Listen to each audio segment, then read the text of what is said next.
Good morning. देखो तरकारीटा केते सुंदर देखा जाउची, सुंदर सजा भी होईची। चलतु आज यह को आम बनइबा। ये हूँ पनीर तरकारी। आपण मैंने बहुत पनीर तरकारी खाई किंतु यही भली थरे बनातु और एंजॉय करंतु। रिक्वेस्ट वीडियो को शेष पर्यंत देखिए। मुझे नहीं कंचा काजू से पानी दे रखी नचत ये कला पड़ जाए। कोरापुटे कंचा काजू सीजन वाइज आमको एभेलेबल हो जाए। तापर आसीगला धनिया पत्र आउ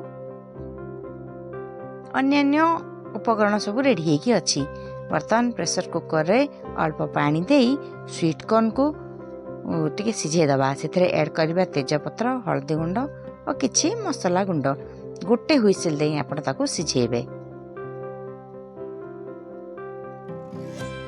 तापरे आमे पनीर को गोल्डन ब्राउन हेबा जाई ताको भलो भाबे छाणी दबा कि आपण माने अल्प तले ताको भाजी मधे परिबे। देखो आमर पनीर भी रेडी हो सारी। तापर कड़ाई रे टिके तेल और जीरा दे भल से ताकू मसला आमे प्रस्तुत करवा।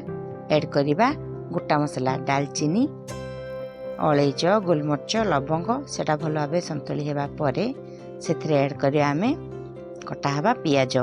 रेसिपीटी जिते कम तेल रे हो पार सेटा आम देह भल स्वास्थ्य हितकर। बर्तमान ये आमर पड़ा पियाज। आपण मैंने देखिए जानीपे तेल बहुत कम व्यवहार करा जाउची। आ लो टू मीडियम फ्लेम रे एटा को आमे भल भाबे संतुलिबा। तापर ऐड करबा कटा हवा टमाटो। अल्प घोड़े घोड़े ताको आमे भल भाबे भाजीबा।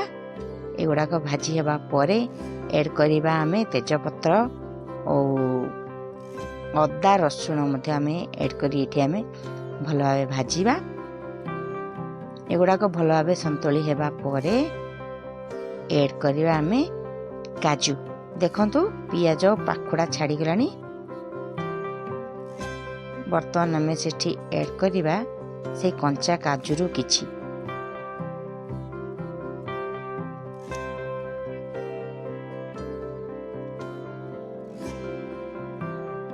तापर ऐड करिया धनिया पत्र,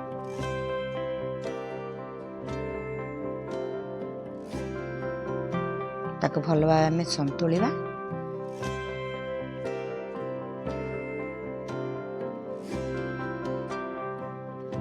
बर्तमान रेडी हो सारी आमर मसला। ठंडा हाँवाई छाड़दवा। ठंडा हला परे ताको ग्राइंडर जार को ट्रांसफर करी भल भाव ताको आमे पेस्ट बनैदवा। पुणी कड़ाई रे अल्प तेल नहीं टिके चीनी ऐड करवा। आपण मैंने जानते तेल रे चीनी ऐड कले तरकारी कलरटा बहुत सुंदर आसे।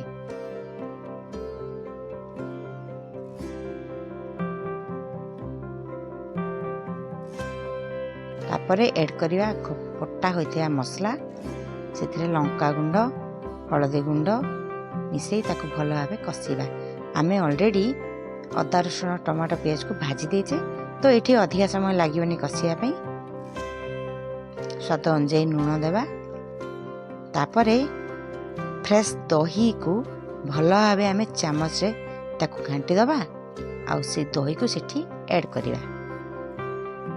दही ऐड करिया परे हाथ चलेबे नचत दही गुड़ाक पूरा छिड़ी जाए सेठी। आउ ऐड करवा स्वीट कॉर्न जहाँ आम प्रथम सिझे थिले आउ कंचा काजू सेठी ऐड करवा।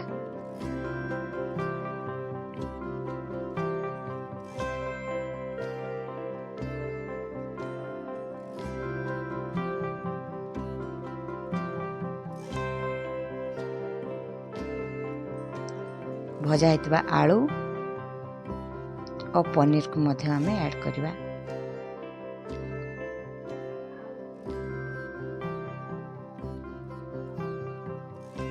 तरकारीटा फुटी आसलानी।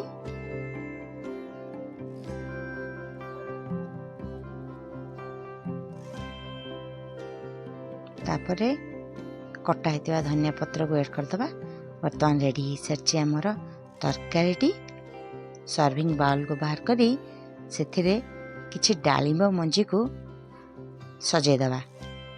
आउ टेस्ट करिवे आपण माने एहाको रोटी परोटा सहित ऐड खाई परिबे। भात रे मध्य बहुत बढ़िया लगे। वीडियोटी भल लागिले